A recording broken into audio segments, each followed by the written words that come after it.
So I'm Dennis Brown. I'm here today to talk about resilient botnet command and control with Tor. I came up with this title while working on the CFP at the very end of the deadline, and yeah, it's probably a bit dry, so I decided I should probably rename this talk to something a little more fun. So here's the new title screen. I think it's the point across about like Tor and hidden. Okay. Yes. I'll take that as a compliment for my wonderful Photoshop skills. So who am I? I'm Dennis Brown, like I said. I'm a security researcher for Tenable Network Solutions, which if anybody asks me, if they've been asking all week, that I'll just say I write Nessus plugins. It doesn't really matter what I do. I've spoken a few times at TorCon. I spoke yesterday here at DEF CON about something about as far from this topic as you can get. So this is a nice change if you've been following me around. Thanks for being a groupie. I'm also part of the Rhode Island DEF CON group DC 401. Anyone here from Rhode Island? Yes, that's all of us. So that's what I am. And what I'm not, is, in the disclaimer there, is I'm not affiliated with the Tor project at all. I want to make that clear up front. I have nothing really to do with them at all. In fact, I really want to say that I love Tor a lot. People might be thinking, oh, we shouldn't be doing bad things with it. I agree. It's a really great tool. Most of the people that use it really aren't using it for bad purposes either. I mean, I don't know if any of you follow the stuff going on, like people trying to get to websites from China, Chinese trying to block Tor access and stuff like that. I know last year when I was following the election going on in Iran, it was wonderful seeing people using Tor and other proxies to get the word out, get all kinds of information that's going on in the Western world at least. So I really do love Tor, and I don't want people to really think that I'm just trying to use it for my own evil purposes, because I'm really not. I'm trying to make us aware so we're not doing it for evil. But just like any good tool, it can be abused. Just like anything else. Anonymity is great for us. It's great for people who need it, for people who are oppressed, but it also is good for people who want to do bad things. So it's how it is. So here's a little overview of what we'll be talking about today, or I'll be talking about today. We're focusing on botnet command and control, specifically command and control, but a few other factors around it as well, because there's a lot of interesting things we can do with this. I'll be doing a few case studies, or a case study using Zeus, or ZBot, or whatever you may know it as, and talk about a few theoretical models inspired by some of the other big bots and worms and whatnot that we've seen over the last few years. I'm going to talk about a few techniques, too, to use Tor to anonymize your servers, because that's really what this is all about. How many people here are actually familiar with hidden services with Tor? That's what I expected, actually. It seems to be one of those features that just more people really need to know about. So you should learn about it. You'll learn all about it here. And the goal of this is actually to keep your servers up and keep your botnets alive, because I'm sure we're all terrible people and have botnets and whatnot. So we're going to talk about the ways this is good, the ways this is bad, strengths, weaknesses, all stuff like that. So you may be asking yourself, well, why is this important to talk about? This sounds like it's just something terrible people shouldn't be doing, or it's awesome and I'm going to go home and do it myself. There's been a lot of discussion over the years in various forums in the research community about people being a little worried that some malware might actually be using Tor. I know there's been several discussions I've been in a part of that people are like, wow, if it really did that, this could be terrible. We would never be able to detect the traffic.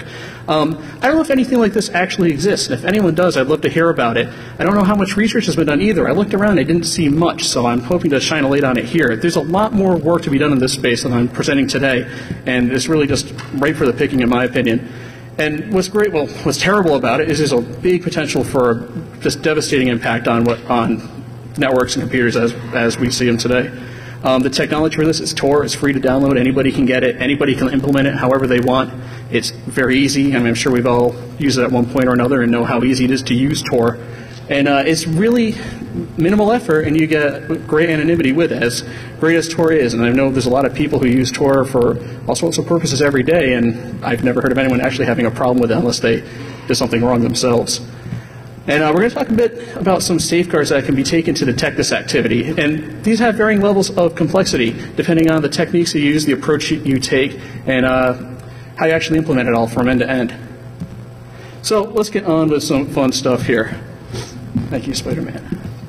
So I don't know about, anybody here actually have a botnet? Anybody? Yes, thank you over there. And if there's any feds, let's go over it that way. So if so I'm sure we all have, though, for real, but it sucks when your botnet gets taken down, right? Isn't that the worst thing that can happen? Really? You spend so much, it really comes down to time and money that you put into it to get it together and actually make it real and be able to make some money off of it. As far as like spending time on it, you have to spend a lot of time planning this. This isn't something you just spin up overnight and you want to have to like say, oh, I'm just going to drop my malware in a bunch of boxes and collect data. Now you have to spend a lot of time planning it, figuring out who you need to talk to for what services you need, how you're going to implement it all, and how you're not going to get caught. Setting up the servers themselves can take quite a bit of time. If you're buying some hosting from a bulletproof provider somewhere in Eastern Europe, that you'll have to talk with them. If you don't speak the language, that's another hurdle you have to get over, and try to figure out how you're going to get the services from them and how you're going to get what you need on the servers they give you. If you're doing another method, say you're compromising boxes after scanning for SSH passwords, brute forcing them, you're going to have to figure out how you set it up and not get caught that way too. So that's another method you could take, or to actually have a server to put your botnet on. Building the bot itself can be a whole lot of time. If you're coding it from scratch, that could take weeks, months, years to do it just right.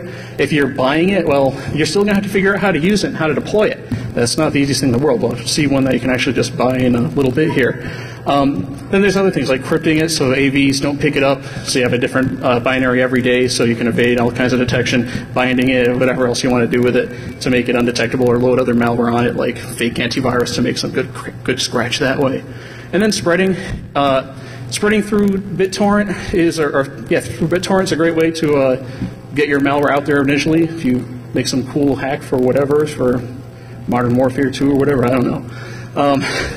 Or then that's one approach you can take. That takes a while for it to seed, for people to get it, so it's a big time investment there. Or if you go, say you want to do a drive-by download attack, you go do some SQL injection against some server, see what sticks and doesn't. Well, it takes time for that to happen, time for it to get queued up in a search engine, and ultimately that's a lot of time you're waiting for it to actually impact to the point where you have a botnet of any kind of size that's of interest. If you're doing spear phishing or any kind of spam campaign to spread it too, that's more time you're spending. And if you're not spending time, you're spending money. All these things are services you can buy, like buying spam services, buying drive-by download services, just saying, hey, I have some malware here, I'd like to get it distributed to 10,000 hosts. Okay, well, pay me however much money that costs these days, and I'll get it out there for you. Next thing you know, some sketchy guy has it done for you, and you have a little botnet of your own. So each one of these things here, it's a lot of money, and you don't want to lose that monetary investment. Even worse than losing the time investment in a lot of ways, because then that's just a waste of everybody's time. And when you don't have a botnet at all, if it's actually gotten taken down, well then you just lost all your income. If you're using that to do spamming, sell spamming services, lease it out to other people who want to do these kind of activities, well then if you're shut down, then you're not making money, and that's no good at all. Although it actually is really good if you're on the defensive side, which is what I actually am. But so how do they get taken down? There's a variety of ways. If you have a VGPD pairing, seems to be the best way to get taken down. That's the ones that seem to be the most effective, and more or less. Some of the big examples, Micolo in 2008 was taken down. They were really big in spamming. Actually, there was a short period where there was a big decrease in spam after Micolo was taken down, and while everybody was rushing to find new places to host their spamming. And they were also the host for the main command and control server for the ASProx or ASProx botnet, which once that was taken down, that botnet never really recovered quite the same. They tried to come back a few times, but not like the good old days of 2008. And then Troyak was a big one this year. These guys were interesting because they kept going down and coming back up and having this cat and mouse game between people trying to take them down and new hosting or upstream providers that just said, yeah, come on, we'll host your stuff. We don't really know what you have. They were hosting a whole lot of Zeus command and control servers. I think it was something like, I forget the exact number, it was somewhere in the hundreds, I think, which is a pretty big distribution of Zeus command and control servers. So that was interesting to see how that went off.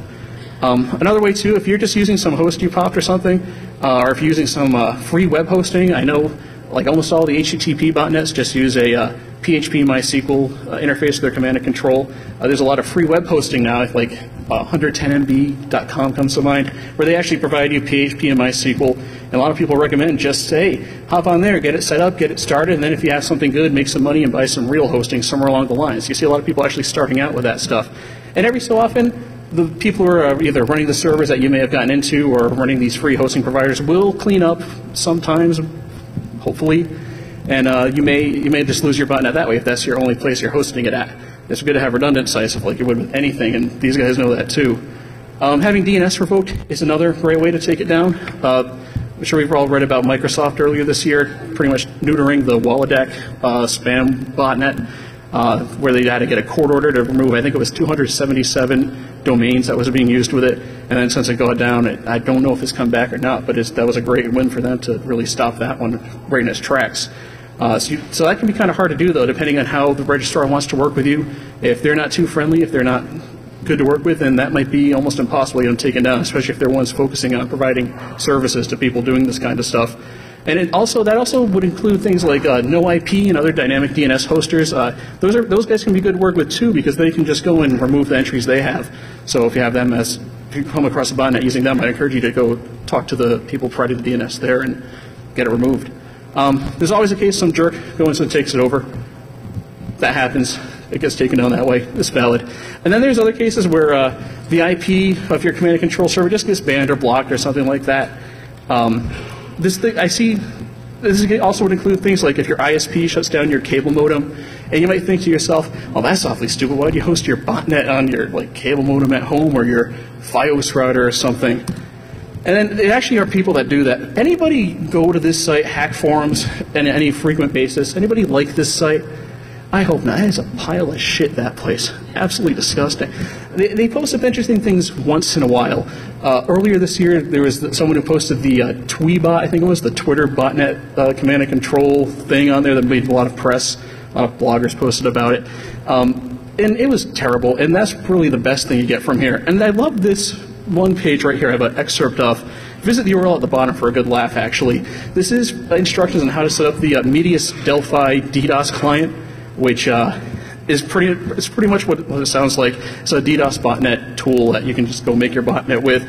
And part of the tutorial here says this is going to be based off of a Linksys router. So, or if you don't have a Linksys, go to portforward.com and look for your router. So clearly these are people who are underskilled, but if they actually follow this and no one pays attention, then they can do some good damage. But hopefully they don't catch on to better ways to do that. So these guys are terrible. So this is what I think about people actually hosting off using that site and everything. Absolute failure. Yeah, it said my pen isn't a goat. That's not too funny, right? So we have all these ways that can get taken down. That's no good. What can we do about this? Well, let's see what we can do with Tor. So I mentioned hidden services earlier. I'm going to explain them a little bit more here. So what is a hidden service? Well, they've been in Tor since 2004, and what they do is allow a user to run a server anonymously.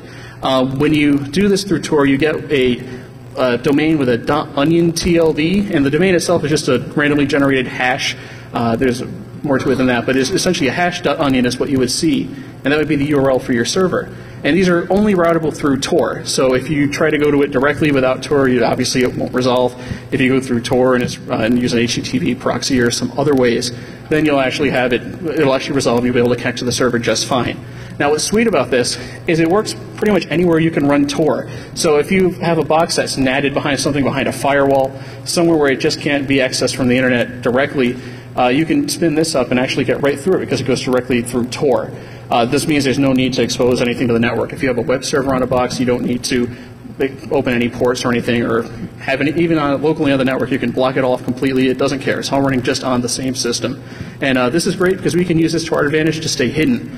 And but there are a few catches with this. A lot of the web command and control panels are kind of poorly written. A lot of them are just PHP applications, and we all know there's not many problems with PHP. So there's a bit of research done a couple months ago. Actually, I don't have notes on who did it, but it was about that they actually found several vulnerabilities in many of the web control panels for, I think there were the web exploitation toolkits. I don't know if Eleanor was one of them, but things of that nature. So if you're hosting something like that on a hidden service here, be careful because you may expose your IP inadvertently, or if somebody can drop like a C99 shell on there, and then you're really screwed. One thing I like to do when I'm doing things involving hidden services is make sure my host box itself is behind a Tor transparent proxy. So if somebody does do something where they try to expose my IP, hopefully they're just going to get some Tor exit note somewhere. But that's a whole other discussion. But I encourage you to check that out too if this is interesting to you. So hidden services, I'm not going to do them justice for how I could explain them. The Tor guys have this stuff, have excellent documentation on hidden services. So I really encourage you to go to the Tor project website. The URL is up there, but it's really easy to find if you search for it, and check it out. They have great documentation both on how it actually works in implementation and how to configure it. I'll give my 2 or 3 line explanation of it, which probably is incorrect, but I would encourage you to read that instead and don't listen to me exactly.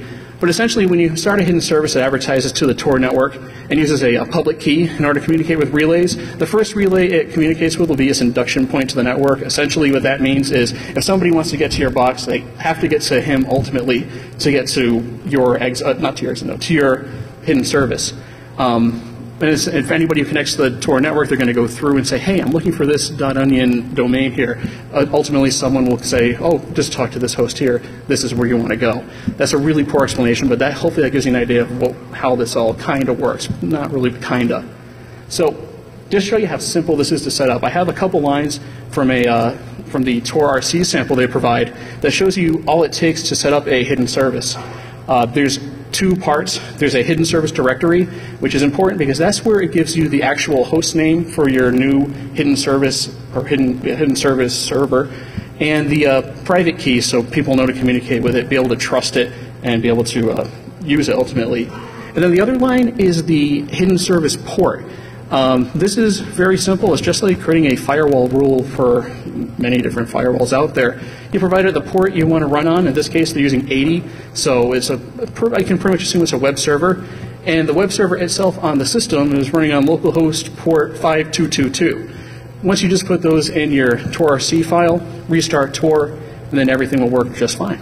So there's one paper I want to mention called Locating Hidden Services by, I'm going to butcher their names, Overleer and Syverson. Sorry if I butchered them. I really recommend checking out this paper. It's a very good paper that they did a few years ago regarding introducing malicious Tor nodes into the network to try to actually expose the hidden services, or the servers running hidden services directly. It's a pretty long paper. I would actually encourage you checking it out if you plan on using hidden services, just so you're aware of the risks that actually could come into play. It's a few years old now, so I'm not sure if it's all 100% accurate, but I think it's still worth a look because it's probably not far from where we are today. If anyone knows any further on that and wants to correct me, please do, because I haven't looked at that too much at all. So I'm going to change gears here for a little bit.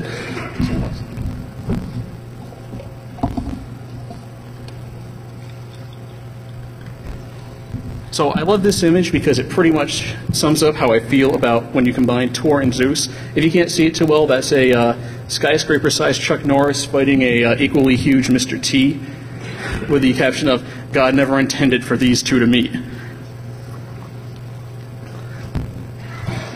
So just to give you a little background in case you're not familiar with Zeus or Zbot or WNS Poem or whatever your AV company decides to call it, it truly is the #1 crimeware toolkit in use today.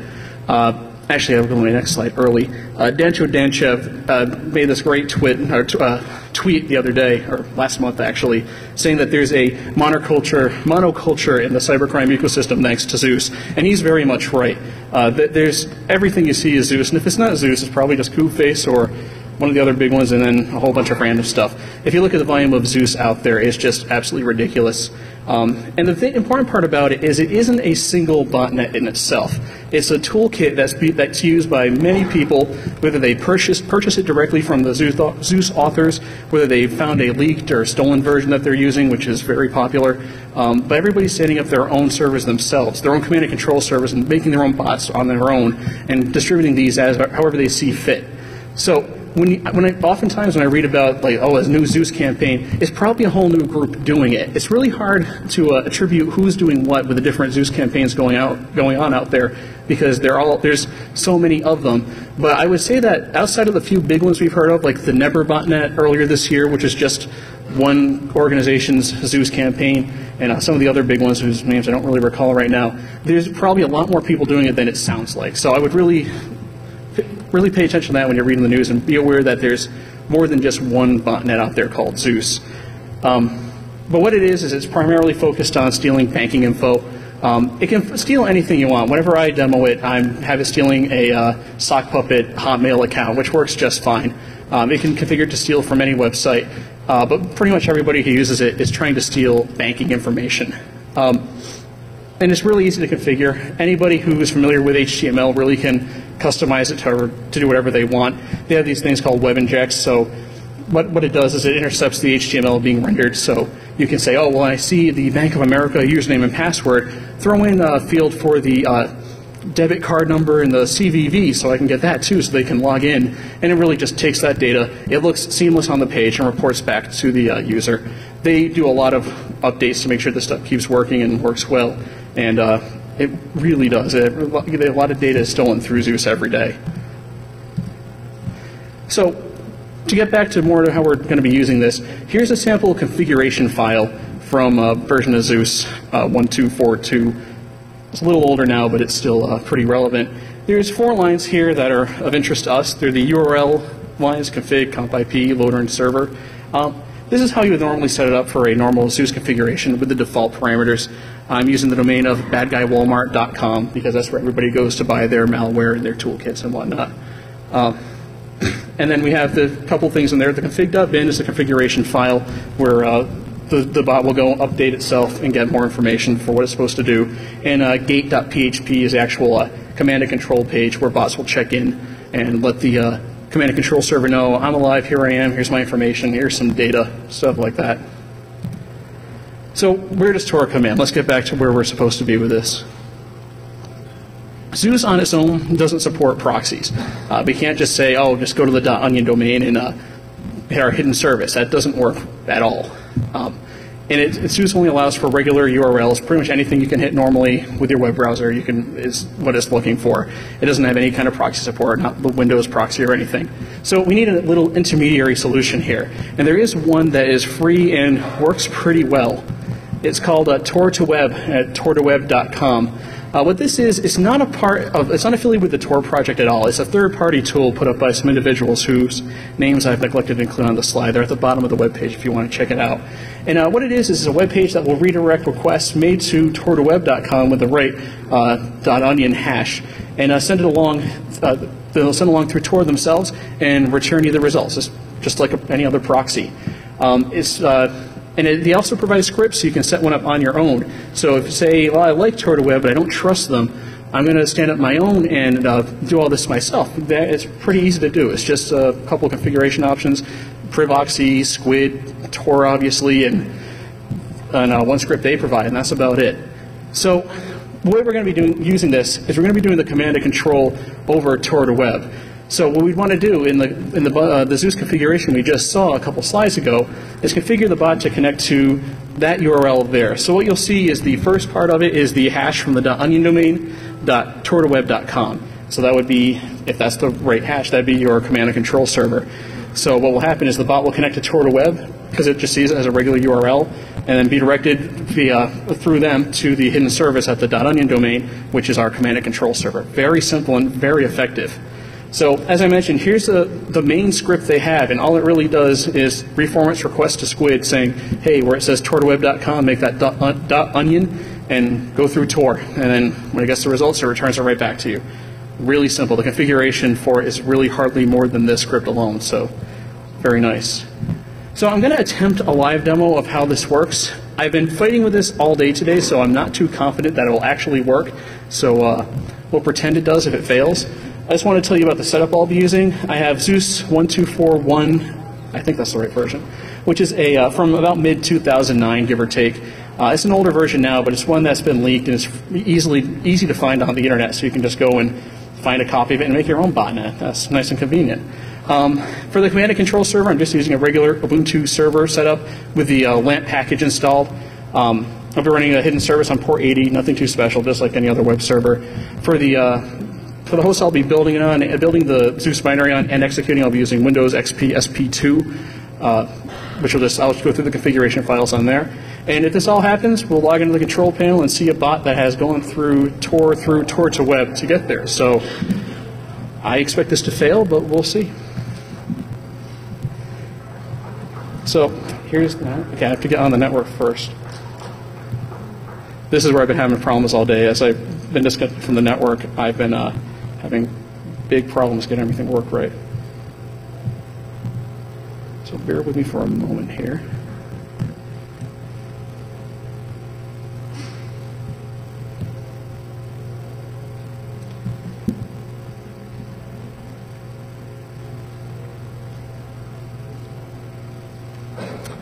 This is really exciting. If I don't connect in a full short time, we'll just pretend it all worked. And in the meantime, I'll show you the configuration file.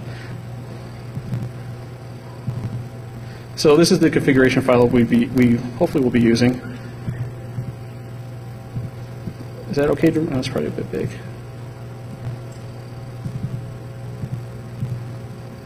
All right, so here we have the same thing we saw before with the config and the server. But what we have here is simply just putting in the Tor to Web URL. Nothing too fancy, nothing that exciting, but it's effective. And am I connecting at all? So what I've done earlier is I've actually built the right version. This is the Zeus builder for version 1.2.4.2. I was off by one. The current versions look very similar to this if you hadn't seen it before. This is what they're paying $4,000 for, this in the web control panel. When you click, so that's a nice thing too, where if you actually have Zeus installed on the system, which they consider spyware, you can click a button and remove it right from the system. But I'm clean, fortunately. So, and this is the builder, very easy. You just click Build Config, and that builds the config file, which was that we saw in the configuration file. Just load that up onto the Zeus command and control server. I've done that ahead of time, but it needs that to know where to go download it. It doesn't even have to be on the same site that you're actually hosting the control panel on. It just has to be available somewhere for it to download. So you can set up, say, another hidden service on another box somewhere and put your config file there. As long as you have the right URLs, it'll know where to go to pick it up. And then when we build the loader, this actually builds the bot executable itself. Oh, I'm on the network. Let's see if we can do this. So as you see here, we have it's probably really hard to read, but we have the URL config and the URL comp IP, where we have the Tor to Web URLs we saw before. So it knows where it's going. And let me see if I can get the rest of this working.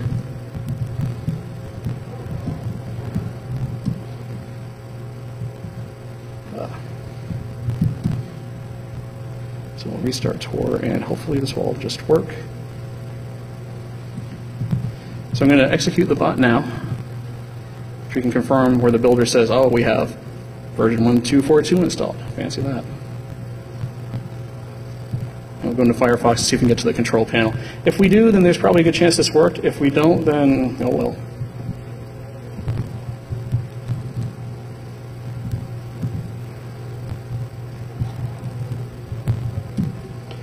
So we'll give this a moment. So it is ultimately going through Tor, so it isn't the fastest in the world.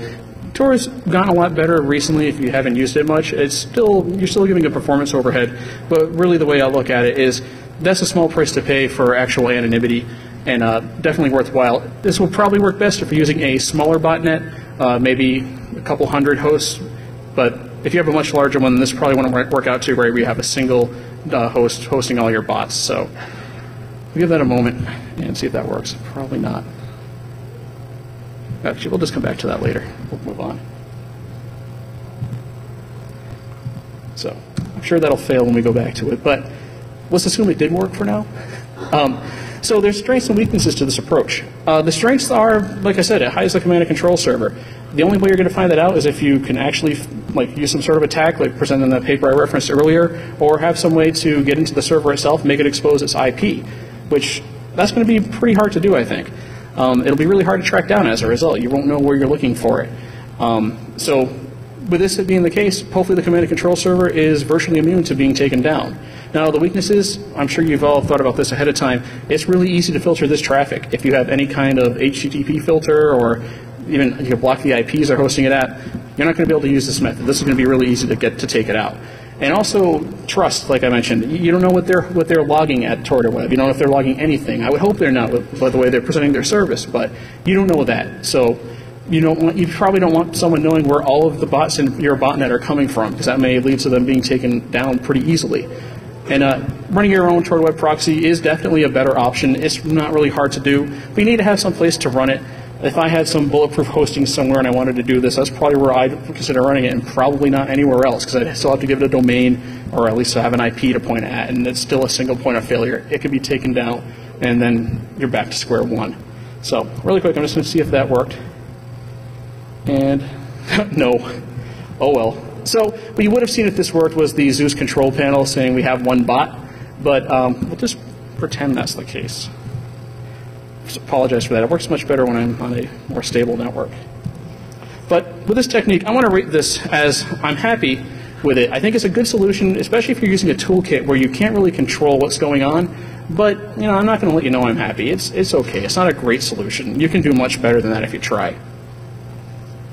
So when I was first playing around with this, the next thing that popped into my head was, well, what if I use the Windows proxy settings? That'll be pretty easy. I can just load Tor onto the system in a Polipo or whatever you want to use per voxy, and pretty much drop it on like you would any other piece of malware. Like along with my fake antivirus, I'll just drop Tor on there and run it however I want, however I need it to be run, and then just set the Windows configuration to use a proxy. We have the registry keys right there. You just set a proxy enable to 1, set your proxy server and the right port, and you're good to go. The problem with this is going to be very obvious to the user. The first time they go to Google, they're probably going to end up at the Czech Google or the German Google, and they're going to be like, I don't understand this language. That's not good. Call up their ISP. Something's wrong.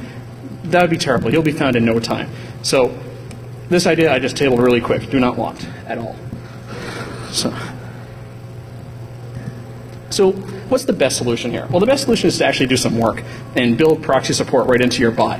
I don't know any bots today, or any malware in general, that actually supports using proxies. If you know of any, I'd love to know it, any toolkits especially, because it'd be great to use an example for this. But you need to have some way to resolve the .onion domains so they can connect directly to the hidden service. There's a few ways you can resolve the .onion domains, actually.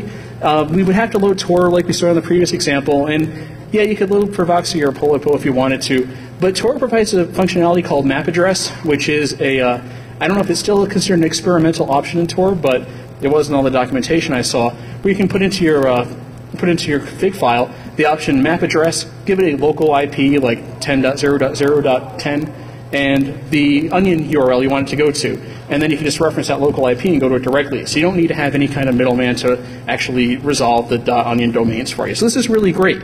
So a nice functionality to have, especially since we're probably going to be accessing a limited amount of .onion domains as it is anyways. So what we'll have to do in order to make our bots do this is add in at least SOX 5 support, or I guess you could use SOX 4A if you really wanted to. And that will be a bit of work. It's not, it's not trivial, but it's not too hard to add in. So we'll have to, the bot authors will have to step up their game a bit and actually provide this kind of support into their bots. So here's what I like about this. The traffic is going directly from the host to the destination in Tor. There's no middleman like we saw with Tor to Web. There's nothing you have to worry about there. It's going to go straight from your browser to the Tor proxy, to the rendezvous point, to the hidden service, and right to the web server itself. You're not using exit nodes. You're not involving anything else where your data could be sniffed. It's going to be very hard for IDSs to pick this up.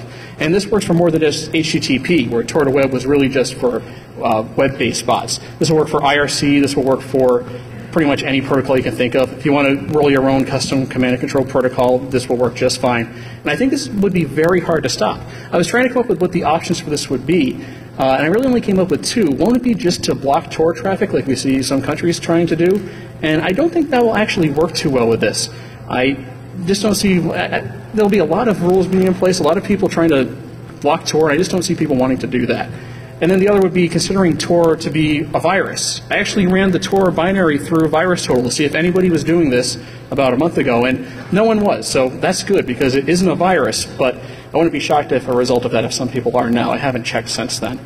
But I just want to see either one of those happening on a large scale to make it to have any kind of impact where a bot that would still be reachable or possibly be able to check in with their command and control server. Now, I do see some weaknesses with this too. It's going to require code to be added to bots. So say take Zeus, for example. They're not just going to be able to plug it in right away. They're going to have to probably build it in as a new feature request for a new version and do it that way. So, and this isn't really accessible to people who are buying it today either. If you're just buying the kit, you have no idea how to code most likely. Or if you do, it's not in C or whatever language Zeus is actually coded in. And like I said earlier, we're going to have to load Tor on the system and run it. Where that's not hard to do, it's still another step that will have to be taken in order for it to actually work. So it's another thing we'll have to worry about. If you're not loading the malware on yourself, you're paying someone to do it, well, you're going to have to bundle things up nicely and see if they will do it for you properly. And then probably the biggest weakness with this would be if you're looking for any kind of anomalies in your network or looking for traffic changes, because while you won't be able to see the actual command and control traffic itself, you're probably going to notice some bandwidth utilization increases on servers that are actually doing it and whatnot. So that'd probably be the best way to pick it up. I don't know how many people are actually doing this today. I know a lot of large corporations are, and a lot of them aren't. So it's probably a hit or miss way to check it out. And some of the changes, if you're doing, let's just say, using a hidden service for a spear phishing campaign, and you're using a service inside some network that you don't actually have access to, it might be such low volume you would never really get picked up. So that could be a problem. So for this solution, I give this my favorite image, where it's just complete overjoyed Pokemon hugging and crying. They're so happy. So I would say if you try to take this approach, you'll have a very low risk of being taken down. Probably close to none, unless people are just extremely attentive to their own networks. So that's how much I love it. That's us hugging and happiness. So one thing I didn't want to get into too much here, but it still is worth mentioning, are private Tor networks. Setting up a private Tor network is pretty neat. It's a bit of an involved process right now, having to set up your own directory authority and a whole lot of other stuff. But it's great if you're really paranoid and want to stay off the public Tor network, if you're afraid someone somewhere might figure out what you're doing. The nice thing about this, too, is it can actually be significantly faster than the public Tor network as well.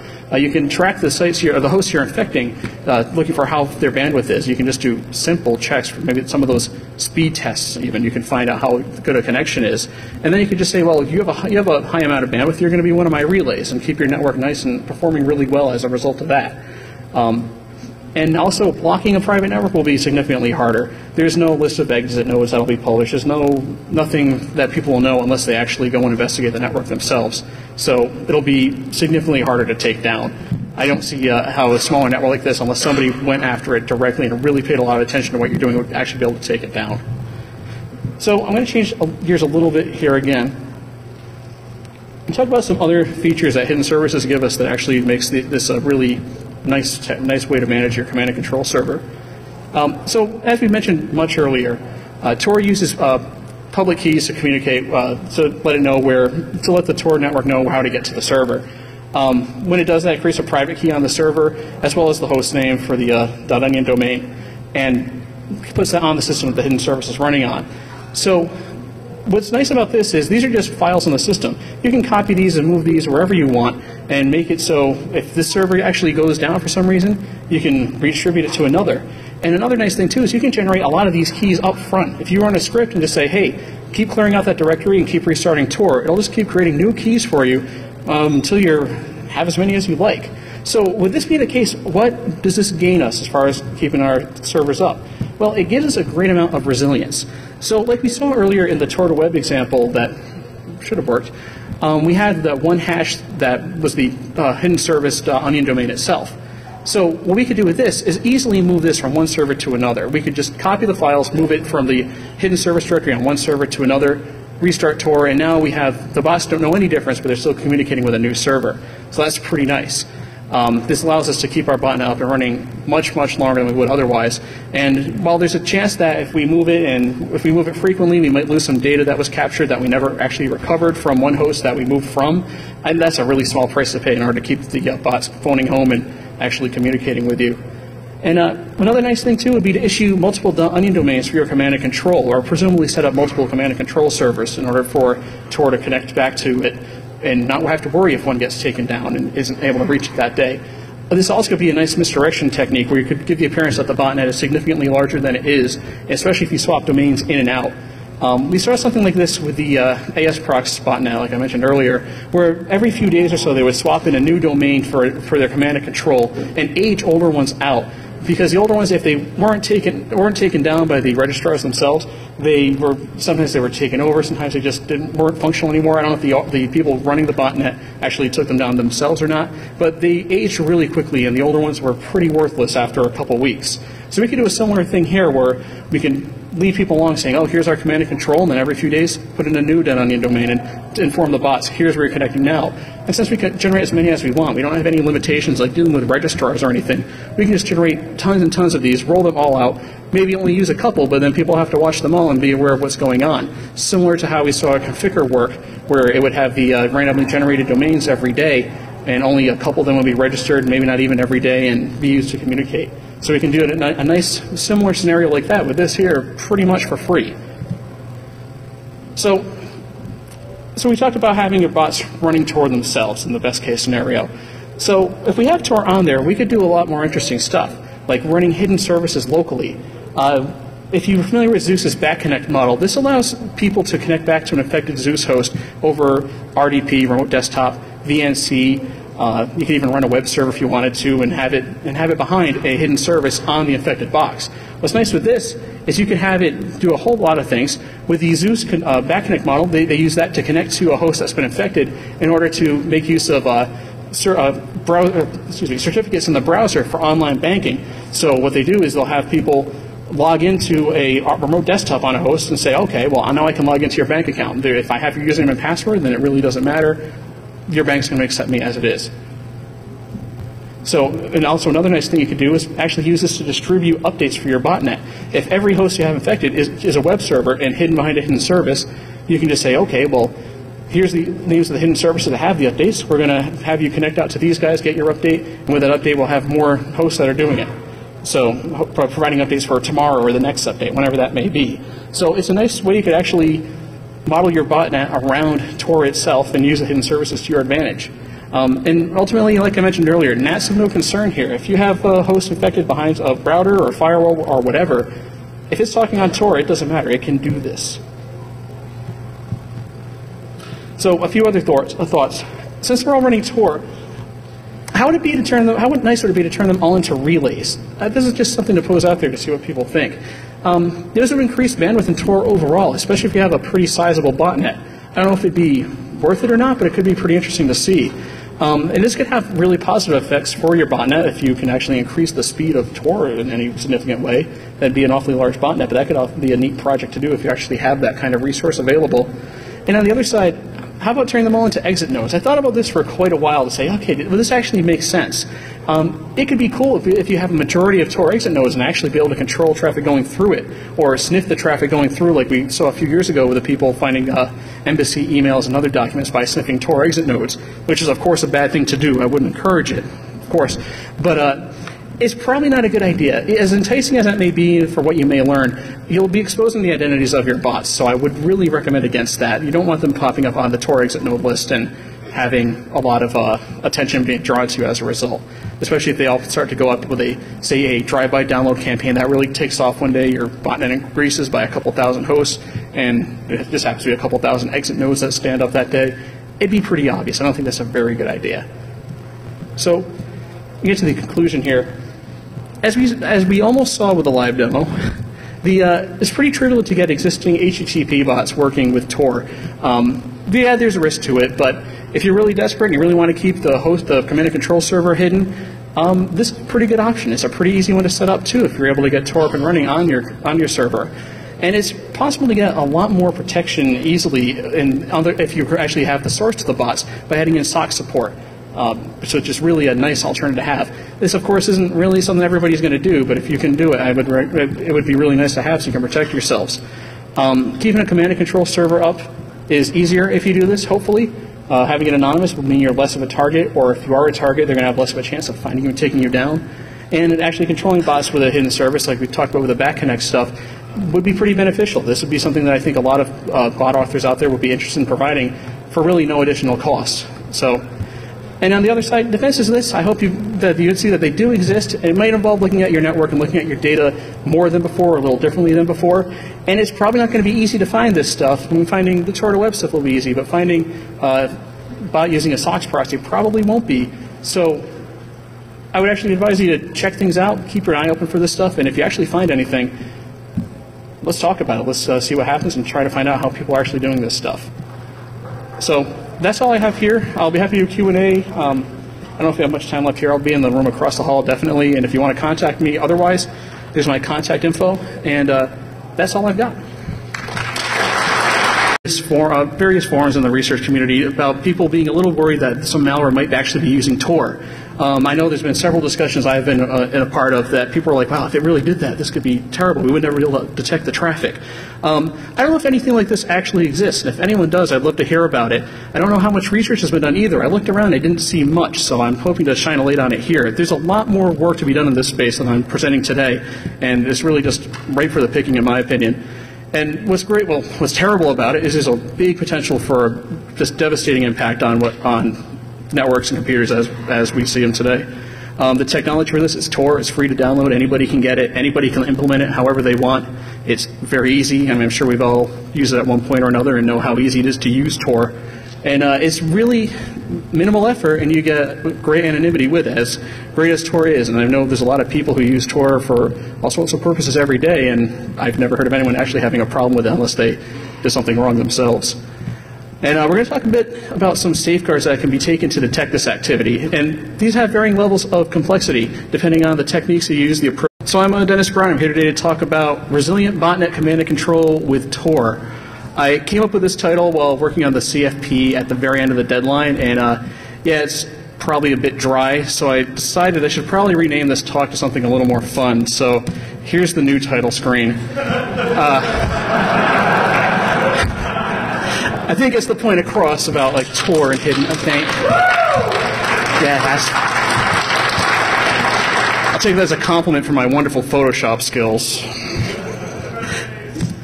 So who am I? I'm Dennis Brown, like I said. I'm a security researcher for Tenable Network Solutions, which if anybody asks me, if they've been asking all week, that I'll just say I write Nessus plugins. It doesn't really matter what I do. I've spoken a few times at TorCon. I spoke yesterday here at DEF CON about something about as far from this topic as you can get. So this is a nice change. If you've been following me around, thanks for being a groupie. I'm also part of a Rhode Island DEF CON group, DC 401. Anyone here from Rhode Island? Yes, that's all of us. So, what you take and how you actually implement it all from end to end. So let's get on with some fun stuff here. Thank you, Spider-Man. So I don't know about anybody here actually have a botnet? Anybody? Yes, thank you over there. And if there's any feds, let's go over it that way. So I'm sure we all have though, for real. But it sucks when your botnet gets taken down, right? Isn't that the worst thing that can happen? Really? You spend so much. It really comes down to time and money that you put into it to get it together and actually make it real and be able to make some money off of it. As far as like spending time on it, you have to spend a lot of time planning this. This isn't something you just spin up overnight and you want to have to like say, oh, I'm just going to drop my malware in a bunch of boxes and collect data. Now you have to spend a lot of time planning it, figuring out who you need to talk to for what services you need, how you're going to implement it all, and how you're not going to get caught. Setting up the servers themselves can take quite a bit of time. If you're buying some hosting from a bulletproof provider somewhere in Eastern Europe, that you'll have to talk with them. If you don't speak the language, that's another hurdle you have to get over, and try to figure out how you're going to get the services from them and how you're going to get what you need on the servers they get. An overview of what we'll be talking about today, or I'll be talking about today. We're focusing on botnet command and control, specifically command and control, but a few other factors around it as well, because there's a lot of interesting things we can do with this. I'll be doing a few case studies, or a case study using Zeus, or ZBot, or whatever you may know it as, and talk about a few theoretical models inspired by some of the other big bots and worms and whatnot that we've seen over the last few years. I'm going to talk about a few techniques, too, to use Tor to anonymize your servers, because that's really what this is all about. How many people here are actually familiar with hidden services with Tor? That's what I expected, actually. It seems to be one of those features that just more people really need to know about. So you should learn about it. You'll learn all about it here. And the goal of this is actually to keep your servers up and keep your botnets alive, because I'm sure we're all terrible people and have botnets and whatnot. So we're going to talk about the ways this is good, the ways this is bad, strengths, weaknesses, all stuff like that. So you may be asking yourself, well, why is this important to talk about? This sounds like it's just something terrible people shouldn't be doing, or it's awesome and I'm going to go home and do it myself. There's been a lot of discussion over the years in various... So that's what I am. What I'm not, is in the disclaimer there, is I'm not affiliated with the Tor project at all. I want to make that clear up front. I have nothing really to do with them at all. In fact, I really want to say that I love Tor a lot. People might be thinking, oh, you shouldn't be doing bad things with it. I agree. It's a really great tool. Most of the people that use it really aren't using it for bad purposes either. I mean, I don't know if any of you follow the stuff going on, like people trying to get to websites from China, the Chinese trying to block Tor access and stuff like that. I know last year when I was following the election going on in Iran, it was wonderful seeing people using Tor and other proxies to get the word out, get all kinds of information that's going on in the Western world at least. So I really do love Tor, and I don't want people to really think that I'm just trying to use it for my own evil purposes, because I'm really not. I'm trying to make us aware so we're not doing it for evil. But just like any good tool, it can be abused. Just like anything else. Anonymity is great for us. It's great for people who need it, for people who are oppressed, but it also is good for people who want to do bad things. So it's how it is. So here's a little